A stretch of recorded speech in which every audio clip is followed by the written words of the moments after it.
India में जब भी किसी के पास पैसे होते हैं या फिर उनकी जेब अलाउ करती है तो वो अपनी पसंदीदा गाड़ी खरीदने के लिए शोरूम पहुंच जाते हैं। वो ये भी नहीं सोचते कि इस गाड़ी को पार्क करने के लिए उनके पास पार्किंग प्लेस है या नहीं, ना ही शोरूम वाले पूछते हैं।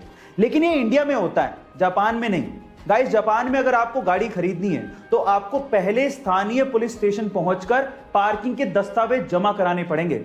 उसके बाद पुलिस वाले आपको पार्किंग स्पेस सर्टिफिकेट देंगे और उसके बाद ही आप गाड़ी खरीद पाओगे। गाइस, क्या आपको भी लगता है कि इंडिया में भी ऐसा कुछ होना चाहिए? चैट सेक्शन में जरूर लिखिएगा। हम लोग भावात्मक तरीके से कई बार इंग्लिश को गलत बोलते हैं। कैसे? मैं आपको एग्जांपल के साथ बताता हूं। जैसे कि अगर किसी की शादी की सालगिरह है तो उसे मैरिज एनिवर्सरी नहीं कहते, उसे वेडिंग एनिवर्सरी कहते हैं।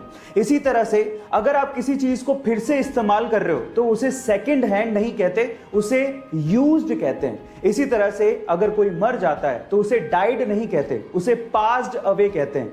इसी तरह से अगर कोई गरीब है तो उसे पुअर नहीं कहते, उसे अंडर प्रिविलेज्ड कहते हैं। और फाइनली अगर कोई मोटा है तो उसे फैट नहीं कहते, उसे फुल फिगर्ड कहते हैं। गाइज, आपको इंग्लिश की ये नॉलेज कैसी लगी चैट सेक्शन में जरूर लिखिएगा। गाइज, अगर आप किसी डॉक्टर के पास कभी गए हो तो आपको देखने के बाद वो एक पर्ची पर दवाई लिख के देता है, लेकिन दवाई लिखने के बाद ऊपर ऊपर वो RX भी लिखता है। क्या आप उसका मतलब जानते हैं? इनफैक्ट बहुत सारे डॉक्टर्स भी उस RX का मतलब नहीं जानते। तो चलिए मैं आपको बताता हूं।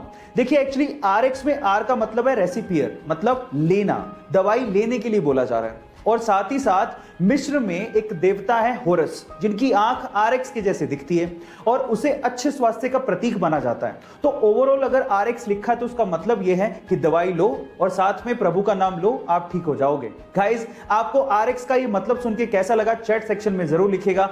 यहाँ 15 साल की उम्र में बच्चों को यह तक नहीं पता होता कि उन्हें जिंदगी में करना क्या है, वहीं 15 साल की छोटी सी उम्र में भारतीय मूल की अमेरिकन गीतांजलि राव ने कुछ ऐसा कर दिखाया है जिसे सुनने के बाद आपको भी प्राउड फील होगा।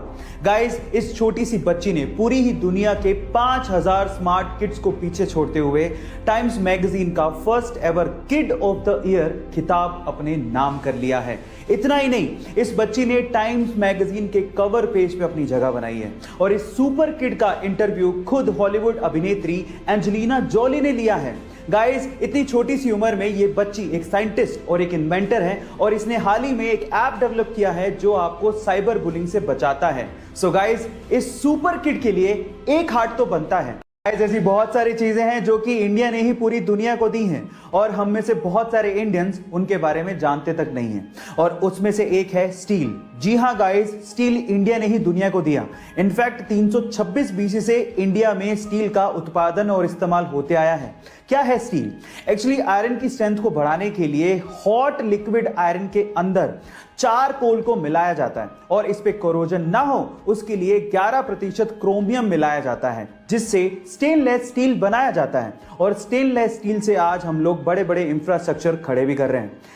धोनी का 7 नंबर की जर्सी पहनना, या फिर युवराज सिंह का 12 नंबर की जर्सी पहनना, या फिर सहवाग का बिना नंबर की जर्सी पहनना, या फिर सचिन तेंदुलकर का बैटिंग से पहले लेफ्ट पैड को पहले पहनना, या फिर आप लोगों का कोई लकी कॉइन अपने वॉलेट में रखना, ये सब अंधविश्वास बिल्कुल नहीं है। इनफैक्ट साइकोलॉजिकल साइंस इसे अंधविश्वास नहीं, लकी चार्म मानती है और इसे बिल्कुल सही ठहराती है। साइकोलॉजिकल साइंस ये कहती है कि अगर कोई इंसान लकी चार्म अपने पास रखता है और उस लकी चार्म पे पूरा विश्वास रखता है तो डेफिनेटली उसका काम अच्छे से बन ही जाता है। सो गाइज, आप कौन सा लकी चार्म अपने पास रखते हैं या किस चीज को आप अपना लकी चार्म मानते हैं, चैट सेक्शन में जरूर लिखिएगा। और ऐसे इंटरेस्टिंग फैक्ट्स के लिए यूट्यूब पे हमारे वीडियो को सब्सक्राइब कर लीजिए और अगर आप इंस्टाग्राम पे देख रहे हैं तो मुझे फॉलो करना मत भूलिएगा। मिलते हैं अगली वीडियो में।